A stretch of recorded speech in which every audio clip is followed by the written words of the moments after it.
बाबा से मिलन मनाने आ जाओ मेरे लाल, संगम युग के सुख पाने आ जाओ मेरे लाल। बाबा से मिलन मनाने आ जाओ मेरे लाल, संगम युग के सुख पाने आ जाओ मेरे लाल, आ जाओ मेरे लाल।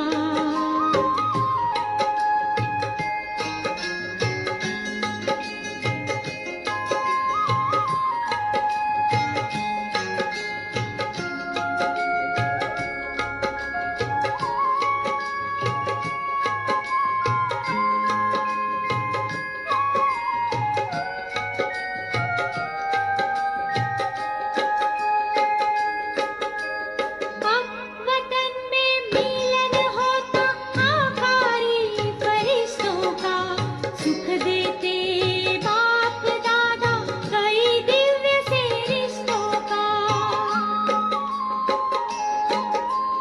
हम वतन में मिलन होता आकारी फरिश्तों का, सुख देते बाप दादा कई दिव्य से रिश्तों का। हर नाते निभाने को आ जाओ मेरे लाल, आ जाओ मेरे लाल।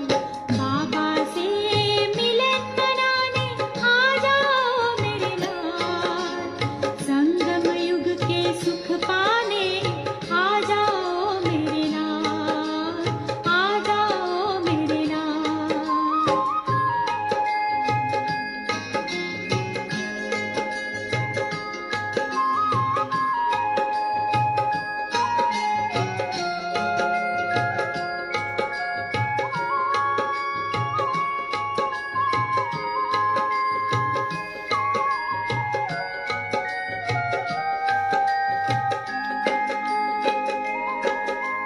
पिता जमी पे आए कभी कभी बच्चों को बुलाए, इस रूहानी मिलन से रूहें तृप्ति पाए।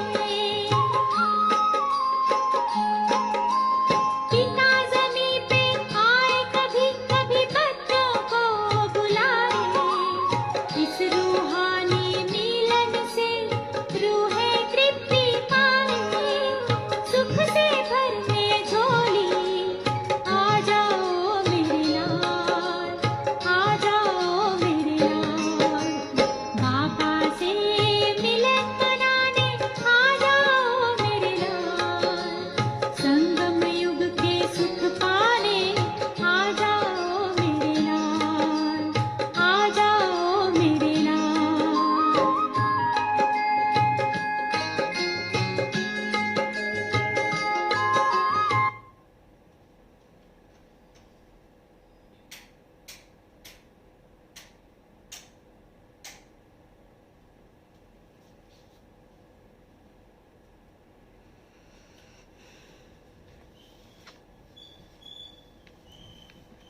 ओम शांति, ओम शांति। ये संगम युग कितना वैल्यूबल है। कल भी बाबा ने संगम युग की विशेष महिमा की और संगम युग पर ही हम बच्चे विशेष बाबा से मिलन मनाते, अपने समय को सफल करते हैं। ना ही सिर्फ समय, तन मन धन जन, समय श्वास संकल्प सब बाबा की याद में सफल करते हैं। तो समय की वैल्यू को जो जानता है वो अपना समय कभी व्यर्थ नहीं गंवाता है। जैसे कि कल भी बाबा ने कहा, एक सेकंड का भी संगम युग का समय एक वर्ष के बराबर है। आज भी उसी आधार पर बाबा मुरली चला रहे हैं। बाबा कहते, मुझे गीत याद आता, समय का पंछी उड़ता जाए, समय का पंछी उड़ता जाए, सबको ये संदेश सुनाए, हर पल की जो कीमत समझे, अपना जीवन सफल बनाए। तो हर पल हर सेकंड की कीमत समझ कर ही हम बाबा की याद और पढ़ाई में जो व्यस्त रहते हैं, सच बात है, बाबा भी कहता है उनको व्यर्थ के लिए टाइम ही नहीं है। और जिसके पास व्यर्थ के लिए टाइम नहीं है वही वैल्यूबल बन जाते हैं। तो बहुत सुंदर महावाक्य हैं आज बाबा के। बाबा बोले, मीठे बच्चे, तुम्हारी बुद्धि में अभी सारे ज्ञान का सार है, इसलिए तुम्हें चित्रों की भी दरकार नहीं है। तुम बाप को याद करो और दूसरों को कराओ। प्रश्न है, पिछाड़ी के समय तुम बच्चों की बुद्धि में कौन सा ज्ञान रहेगा? पिछाड़ी के समय तुम बच्चों की बुद्धि में कौन सा ज्ञान रहेगा? तो बाबा कहते उस समय बुद्धि में यही रहेगा कि अभी हम जाते हैं वापिस घर, फिर वहां से चक्र में आएंगे, धीरे धीरे सीढ़ी उतरेंगे, फिर बाप आएंगे, चढ़ती कला में ले जाएंगे। अभी तुम बच्चे जानते हो कि पहले हम सूर्यवंशी थे, फिर हम चंद्रवंशी बने। इसमें चित्रों की दरकार नहीं है। ओम शांति। बच्चे आत्म अभिमानी होकर बैठे हैं। 84 का चक्र बुद्धि में है, अर्थात अपने वैरायटी जन्मों का ज्ञान है। विराट रूप का भी चित्र है ना, इसका ज्ञान भी बच्चों में है कि कैसे हम 84 जन्म लेते हैं। मूल वतन से पहले पहले देवी देवता धर्म में आते हैं। यह ज्ञान बुद्धि में है। इसमें चित्र की कोई दरकार नहीं। हमको कोई चित्र आदि याद नहीं करना है। अंत में याद सिर्फ यह रहेगा कि हम आत्मा है, मूल वतन की रहने वाली हैं। यहाँ हमारा पार्ट है, ये भूलना नहीं चाहिए। ये मनुष्य सृष्टि के चक्र की ही बातें हैं और बहुत सिंपल है। इसमें चित्रों की बिल्कुल दरकार नहीं, क्योंकि ये चित्र आदि सब हैं भक्ति मार्ग की चीजें। ज्ञान मार्ग में तो है पढ़ाई, पढ़ाई में चित्रों की दरकार नहीं है। बाबा कहते हैं इन चित्रों को सिर्फ करेक्ट किया गया है। जैसे वह कहते हैं गीता का भगवान कृष्ण है, हम कहते हैं शिव है। यह भी बुद्धि से समझने की बात है। बुद्धि में यह नॉलेज रहती है कि हमने 84 का चक्र लगाया है, अब हमको पवित्र बनना है। पवित्र बन फिर नए सिर चक्र लगाएंगे। यह है सार जो बुद्धि में रखना है। जैसे बाप की बुद्धि में है कि वर्ल्ड की हिस्ट्री, ज्योग्राफी व 84 जन्मों का चक्र कैसे फिरता है, वैसे तुम्हारी बुद्धि में है कि पहले हम सूर्यवंशी फिर चंद्रवंशी बनते हैं। चित्रों की दरकार है नहीं। बाबा कहते सिर्फ मनुष्य को समझाने के लिए ये बनाए हैं। ज्ञान मार्ग में तो सिर्फ बाप कहते हैं मन मना भव। जैसे यह चतुर्भुज का चित्र है, रावण का चित्र है, ये सब समझाने के लिए दिखलाने पड़ते हैं। तुम्हारी बुद्धि में तो यथार्थ ज्ञान है। बाबा कहते तुम बिना चित्र के भी समझा सकते हो। जब तुमको एक बार नॉलेज मिल गई तो जरूरी नहीं कि बाबा कहते चित्रों से ही तुम समझाओगे। बुद्धि में जो एक बार बैठ गया वह तुम कैसे भी बिना चित्रों के भी समझा सकते हो। सारी बात है बुद्धि की। बाबा कहते सिर्फ मनुष्य को समझाने के लिए ही यह चित्र बनाए हैं। ज्ञान मार्ग में तो सिर्फ बाप कहते हैं मन मना भव। जैसे ये चतुर्भुज का चित्र है, रावण का चित्र है, ये सब समझाने के लिए दिखलाने पड़ते हैं। तुम्हारी बुद्धि में तो यथार्थ ज्ञान है, तुम बिना चित्र के भी समझा सकते हो। बाबा कहते तुम्हारी बुद्धि में 84 का चक्र है। चित्रों द्वारा सिर्फ सहज करके समझाया जाता है, इनकी दरकार नहीं है। आज बाबा बार बार यही समझाते कि तुम्हें चित्रों की दरकार नहीं है, ना खुद के लिए ना दूसरों को समझाने के लिए। बुद्धि में एक बार समझ लिया तो खुद भी उसी समझ से शिव बाबा को याद करेंगे और दूसरों को भी समझाएंगे। बुद्धि में है कि पहले हम सूर्यवंशी घराने के थे, फिर चंद्रवंशी घराने के बने। वहाँ बहुत सुख है जिसको स्वर्ग कहा जाता है, ये चित्रों पर समझाते हैं। पिछाड़ी में तो बुद्धि में ये ज्ञान रहेगा। अभी हम जाते हैं, फिर वापस चक्र लगाएंगे। सीढ़ी पर समझाया जाता है तो मनुष्यों को सहज हो जाए। तुम्हारी बुद्धि में यह भी सारा ज्ञान है कि कैसे हम सीढ़ी उतरते हैं, फिर बाप चढ़ती कला में ले जाते हैं।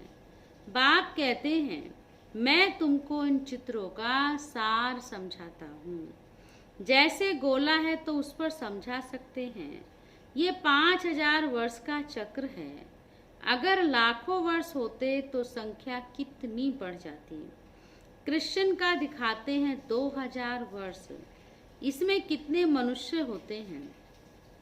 5000 वर्ष में कितने मनुष्य होते हैं, ये सारा हिसाब बाबा कहते तुम बतलाते हो। सतयुग में पवित्र होने के कारण थोड़े मनुष्य होते हैं, अभी तो कितने ढेर हैं। लाखों वर्ष की आयु तो संख्या भी अनगिनत हो जाए। कृष्ण की भेंट में आदमशुमारी का हिसाब तो निकालते हैं ना। हिंदुओं की आदमशुमारी कम दिखाते हैं। कृष्ण बहुत बन गए हैं। जो अच्छे समझदार बच्चे हैं, बिगड़ चित्रों के भी वह समझा सकते हैं। बाबा कहते विचार करो, इस समय कितने ढेर मनुष्य हैं, नई दुनिया में कितने थोड़े मनुष्य होंगे। अभी तो पुरानी दुनिया है जिसमें इतने मनुष्य हैं। फिर नई दुनिया कैसे स्थापन होती है, कौन स्थापन करते हैं, यह भी बाप ही समझाते हैं। वही ज्ञान का सागर है। तुम बच्चों को सिर्फ यह 84 का चक्र ही बुद्धि में रखना है। बाबा कहते तुम बच्चों को ये 84 का चक्र बुद्धि में रहे और औरों को भी समझाओ कि अभी हम नरक से स्वर्ग में जाते हैं। तो अंदर खुशी हो गई ना कि अब हम इस वैशाल्य से निकल, इस वैश्य वैतरणी नदी से निकल शिवालय की तरफ जाते हैं। सतयुग में तो दुख की कोई बातें होती ही नहीं।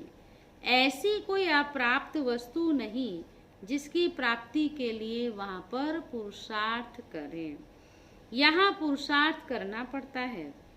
ये मशीन चाहिए, यह चाहिए, कितने सब साधन की तलाश करते रहते हैं। बाबा कहते वहाँ तो सब सुख मौजूद है, ऑटोमेटिक सब वहाँ पर सबके पास सब कुछ होगा। जैसे कोई महाराजा होता है तो उनके पास सब सुख मौजूद रहते हैं। गरीब के पास तो सब सुख मौजूद नहीं होते। महाराजा के पास सब सुख है, गरीब के पास तो नहीं है। परंतु यह तो है कलयुग। तो कलयुग में तो साफ वो होगा, पर बाबा कहते सतयुग में गरीब भी दुखी नहीं होगा। साधन वैभव तो महाराजा की वैल्यू में कम ही होंगे, लेकिन गरीब होके भी वो सुखी, माना कोई गरीब भी नहीं होगा और कोई दुखी भी नहीं होगा। यहाँ तो कलयुग में कितनी बीमारियां आदि सब कुछ है। बाबा कहते अभी तुम पुरुषार्थ करते ही हो नई दुनिया में जाने के लिए। स्वर्ग नर्क सब कहाँ है, इसी धरती पर यहाँ ही होता है। ये सूक्ष्म वतन की जो रमत गमत है, जाती है ना संदेशियाँ, बाबा कहते ये भी सब टाइम पास करने के लिए है। जब तक कर्मातीत अवस्था हो, टाइम पास करने के लिए सब खेल पाल है। कर्मातीत अवस्था आ जाएगी तो बस ये सब फिर नहीं है। बाबा कहते तुमको यही याद रहेगा कि हम आत्मा ने 84 जन्म पूरे किए हैं। अब हम जाते हैं घर, फिर आकर सतो प्रधान दुनिया में सतो प्रधान पाठ बजाएंगे। ये ज्ञान बुद्धि में लिया हुआ है।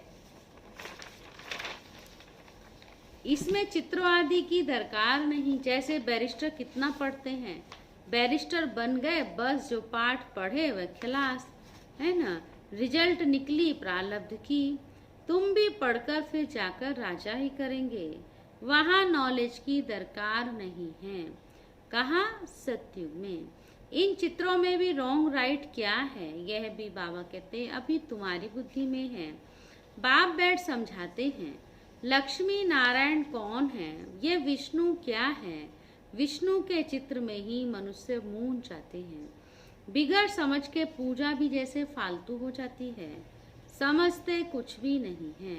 जैसे विष्णु को नहीं समझते हैं, लक्ष्मी नारायण को भी नहीं समझते हैं, ब्रह्मा विष्णु शंकर को भी नहीं समझते। बाबा कहता कुछ भी नहीं समझते। ब्रह्मा तो यहाँ हैं, ये पवित्र बन शरीर छोड़ चले जाएंगे। इस पुरानी दुनिया से वैराग्य है। यहाँ का कर्म बंधन दुख देने वाला है। अब बाप कहते हैं अपने घर चलो, वहाँ दुख का नाम निशान नहीं होगा। पहले तुम अपने घर में थे, फिर राजधानी में आए, अब बाप फिर आए हैं पावन बनाने। तो इस समय मनुष्यों का खान पान आदि कितना गंदा है, क्या क्या चीजें खाते रहते हैं। बाबा कहते वहाँ देवताएं ऐसी गंदी चीजें थोड़े ही खाते हैं। भक्ति मार्ग देखो कैसा है, मनुष्य की भी बलि चढ़ाते हैं। बाप कहते हैं यह भी ड्रामा बना हुआ है। पुरानी दुनिया से फिर नई जरूर बननी है। अभी तुम जानते हो कि हम सतो प्रधान बन रहे हैं। यह तो बुद्धि समझती है ना। इसमें तो चित्र ना हो तो और ही अच्छा, नहीं तो मनुष्य बहुत ही प्रश्न पूछते हैं। चित्रों को देखते तो कभी कभी बाबा कहता कि बिना चित्रों के किसी को कुछ समझ में नहीं आएगा। आज बाबा कहता चित्र ना हो तो अच्छा है, नहीं तो चित्र देखते हैं तो कई बार इनमें से और प्रश्नों में से प्रश्न निकालते रहते हैं। बाबा वंडरफुल है ना, कभी कुछ लहरी है।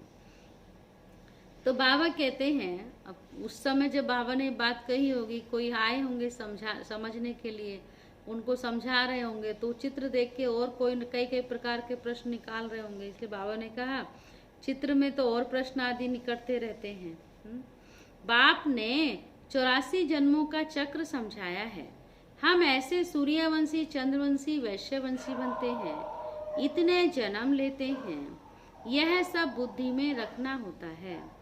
तुम बच्चे सूक्ष्म वतन का राज भी समझते हो, ध्यान में सूक्ष्म वतन में जाते हो, परंतु इसमें ना योग है ना ज्ञान है।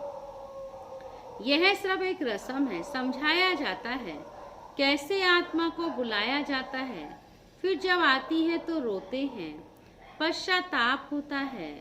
हमने बाबा का कहना नहीं माना। ये सब है बच्चों को समझाने के लिए, तो पुरुषार्थ में लग पड़े, गफलत नहीं करें। बच्चे सदा ये अटेंशन रखें कि हमें अपना टाइम सफल करना है, वेस्ट नहीं करना है। तो माया गफलत नहीं करा सकती। जब ये पक्का अपने को करें कि हमें अपना समय को सफल करना है, वेस्ट नहीं करना है, तो बाबा कहते माया गफलत नहीं करा सकती। बाबा भी समझाते रहते हैं बच्चे टाइम वेस्ट नहीं करो, बहुतों को रास्ता बताने का पुरुषार्थ करो, महादानी बनो। बाप को याद करो तो विकर्म विनाश होंगे। जो भी आते हैं उनको ये समझाओ और 84 का चक्र बताओ। वर्ल्ड की हिस्ट्री ज्योग्राफी कैसे रिपीट होती है, नट सेल में सारा चक्र बुद्धि में रहना चाहिए। तुम बच्चों को खुशी रहनी चाहिए कि अभी हम इस गंदी दुनिया से छूटते हैं और कहाँ जाते हैं, नई दुनिया में। मनुष्य समझते हैं स्वर्ग नरक यहाँ ही है। जिनको बहुत धन है तो समझते हम स्वर्ग में हैं। अच्छे कर्म किए इसलिए सुख मिला है। अभी तुम बहुत अच्छे कर्म करते हो जो 21 जन्म के लिए तुम सुख पाते हो। वह तो एक जन्म के लिए समझते हैं कि हम स्वर्ग में हैं। बाप कहते हैं वह है अल्पकाल का सुख, तुम्हारा है 21 जन्मों का। जिसके लिए बाप कहते हैं सभी को रास्ता बताते जाओ। बाप की याद से ही निरोगी बनेंगे और स्वर्ग के मालिक बन जाएंगे। स्वर्ग में है राजाई, उनको भी याद करो, राजाई थी अभी नहीं है। ये सब भारत की ही बात है, बाकी तो है बाई प्लाट। पिछाड़ी में सब चले जाएंगे, फिर हम आएंगे नई दुनिया में। अब इसे समझाने में चित्रों की दरकार थोड़े ही है। ये सिर्फ समझाने के लिए मूल वतन सूक्ष्म वतन दिखाते हैं, समझाया जाता है। बाकी यह तो भक्ति मार्ग वालों ने चित्र आदि बना दिए हैं, तो हमको भी फिर करेक्ट करके बनाने पड़ते हैं, नहीं तो कहेंगे तुम तो नास्तिक हो, इसलिए करेक्ट कर बनाए हैं। ब्रह्मा द्वारा स्थापना, शंकर द्वारा विनाश और विष्णु द्वारा पालना। वास्तव में यह भी ड्रामा में नूद है, कोई कुछ करता थोड़े ही है। साइंसदान भी अपनी बुद्धि से ये सब बनाते हैं। भल कितना भी कोई कहे कि बॉम्ब्स नहीं बनाओ, परंतु जिनके पास ढेर हैं वह समुद्र में डालें तो फिर दूसरा कोई नहीं बनाए। वह रखे हैं तो जरूर और भी बनाएंगे। तो बाबा कहते अभी तुम बच्चे जानते हो, सृष्टि का विनाश तो जरूर होना ही है, लड़ाई भी जरूर लगनी ही है। विनाश होता है, फिर तुम अपना राज्य लेते हो। तो अब बाप कहते हैं बच्चे सबका कल्याणकारी बनो। सुना क्या कहा बाबा ने? बच्चे अभी सबका कल्याण करने वाले मास्टर कल्याणकारी बनो। बच्चों को अपनी ऊंची तकदीर बनाने के लिए ही बाप श्रीमत देते हैं। मीठे बच्चे, अपना सब कुछ धनी के नाम पर सफल कर लो। किनकी दबी रहेगी धूल में, किनकी राजा खाए, और सफली किसकी होगी? जो धनी के नाम लगाए। तो धनी कौन? धनी बाप खुद कहते हैं बच्चे इसमें खर्च करो। यह रूहानी हॉस्पिटल यूनिवर्सिटी खोलो तो बहुतों का कल्याण हो जाएगा। धनी के नाम तुम खर्चते हो, जिसका फिर 21 जन्म के लिए तुमको रिटर्न में मिलता है। ये दुनिया ही खत्म होनी है, इसलिए धनी के नाम जितना हो सके सफल करो। धनी कौन है? शिव बाबा है ना। भक्ति मार्ग में भी धनी के नाम करते थे, अभी तो है डायरेक्ट। धनी के नाम बड़ी बड़ी यूनिवर्सिटी खोलते जाओ तो बहुतों का कल्याण हो जाएगा। 21 जन्म के लिए राज्य भाग्य पा लेंगे, नहीं तो ये धन दौलत आदि सब खत्म हो जाएगा। सुना? भक्ति मार्ग में खत्म नहीं होते हैं, अभी तो खत्म होना है, लास्ट समय है ना। अभी तो सब कुछ विनाश होना है। बाबा कहते तुम खर्चो फिर तुमको ही रिटर्न मिलेगा। अगर तुम बाबा के नाम पे खर्च करते हो तो रिटर्न बाबा देगा। धनी के नाम पर सबका कल्याण करो तो 21 जन्म का वर्षा मिलेगा, 21 जन्मों का वर्षा मिलेगा। कितना अच्छा समझाते हैं बाबा, तो बहुत अच्छा समझाते हैं। फिर है तकदीर, क्योंकि समझने वालों के लिए तो इशारा काफी है। वो बाबा की बात समझ के अपना सब सफल भी करते हैं, और जिसको रिटर्न नहीं लेना है फिर उनकी तकदीर है, उन पर कुछ भी असर नहीं होता है। फिर है तकदीर, जिनकी तकदीर में वह खर्च करते रहते हैं। अपना घर बार भी संभालना है, इनका पार्ट ही ऐसा था। बाबा कहते घर परिवार भी संभालो और बाबा की जिम्मेवारी सेवा भी संभालो। अब ब्रह्मा बाबा तो संपूर्ण सरेंडर हो गया, पर उस टाइम तो बाबा को यज्ञ स्थापन करना था ना, तो इसलिए बाबा ने कहा इनका तो पार्ट ही ऐसा था। एकदम जोर से नशा चढ़ गया।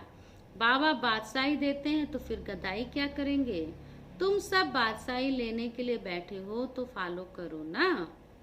हम भी तो ऐसे तो ब्रह्मा बाबा नंबर 1 गया, हमें नहीं जाना है, हम भी तो जान लक्ष्य लेते हैं ना। तो बाबा कहते तुम भी तो करो ना। फिर जानते हो इसने कैसे सब छोड़ दिया? नशा चढ़ गया, ओहो राजाई मिलती है। अल्फ को अल्लाह मिला तो भागीदार को भी राजाई दे दी। राजाई थी, कम नहीं था, ऐसे भी बाबा को कम नहीं था। अच्छा फर्टाइल धंधा था, सब जानते हैं ना ब्रह्मा बाबा का कितना बड़ा हीरो का व्यापारी था। बड़े बड़े राजाओं महाराजाओं के साथ बाबा का व्यापार था। मिलना उठना बैठना, कहाँ कितना अच्छा फर्टाइल धंधा था। अब तुमको ये राजाई मिल रही है तो बहुतों का कल्याण करो, बाबा ने कहा, शिव बाबा ने। और वो फिर बाबा की सेवा में लग गया। पहले भट्टी बनी, फिर कोई पक्कर तैयार हुए तो कोई कच्चे रह गए। गवर्नमेंट नोट बनाती है, फिर ठीक नहीं बनते हैं तो गवर्नमेंट को जला देने पड़ते हैं। आगे तो चांदी के रुपये चलते थे, सोना और चांदी बहुत था। अभी तो क्या हो गया है, क्या हो रहा है, कोई की राजा खा जाते, कोई की डाकू खा जाते। डाके भी देखो कितने लगते हैं, फेमन भी होगा। यह है ही रावण राज्य। राम राज्य सत्युग को कहा जाता है।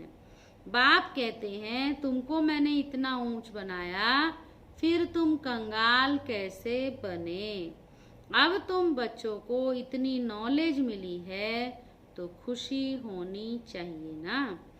बाप कहते हैं, दिन प्रतिदिन खुशी बढ़ती जानी चाहिए। जितना यात्रा पर नजदीक होंगे उतना तुमको खुशी होगी। तुम बच्चे जानते हो, शांति धाम सुख धाम सामने खड़ा है। वैकुंठ के झाड़ दिखाई पड़ रहे हैं। बस अब हम पहुंचे, नजदीक आ गए ना अभी। अच्छा, मीठे मीठे सीखी लदे बच्चों प्रति मात पिता बाप दादा का याद प्यार और गुड मॉर्निंग। रूहानी बाप की रूहानी बच्चों को नमस्ते।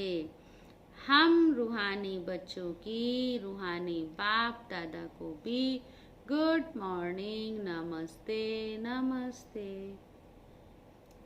धारणा के लिए मुख्य सार है आज की मुरली से।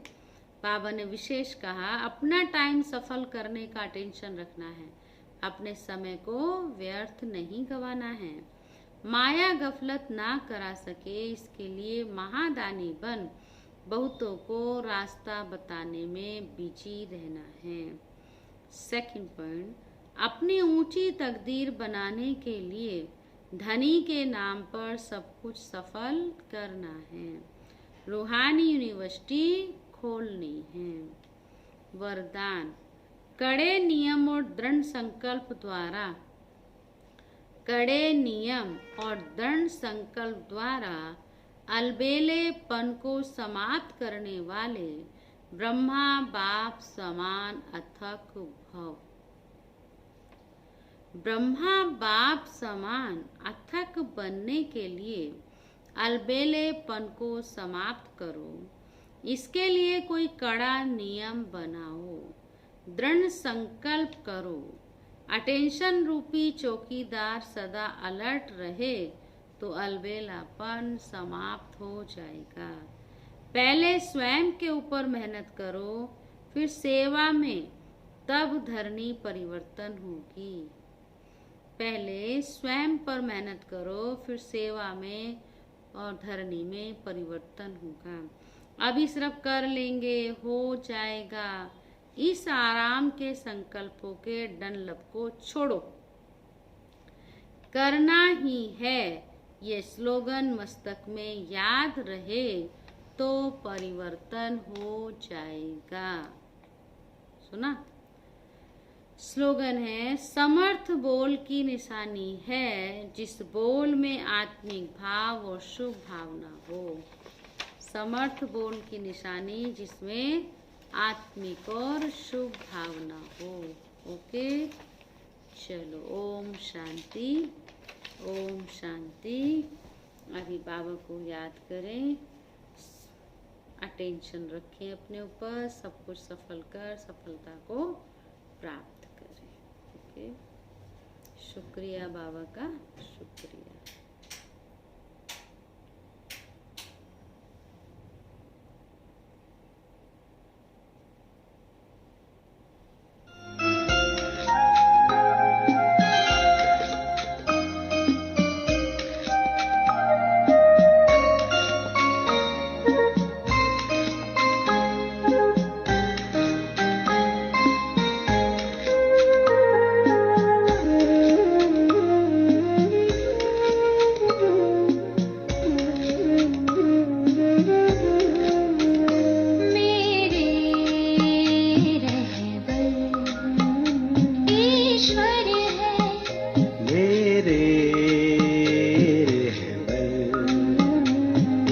ईश्वर है राहों में मेरे, राहों में मेरे।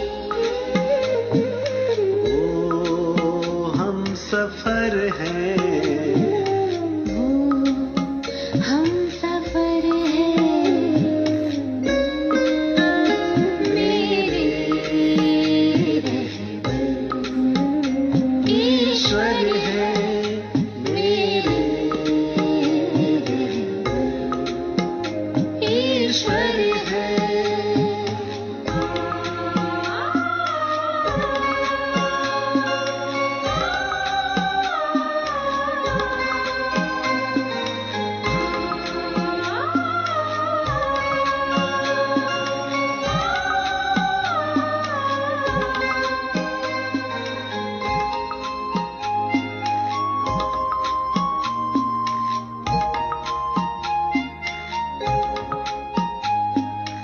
उनकी यादें हैं मेरी सांसें, उनकी बातें हैं मेरी आँखें।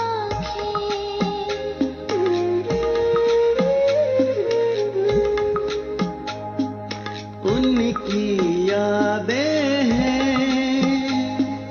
मेरी सांसें, उनकी बातें हैं मेरी आँखें। जिगर में जो हुआ उनका असर राहों में मेरे। ओ हम सफर हैं, वो हम सफर हैं मेरे रहबर ईश्वर है।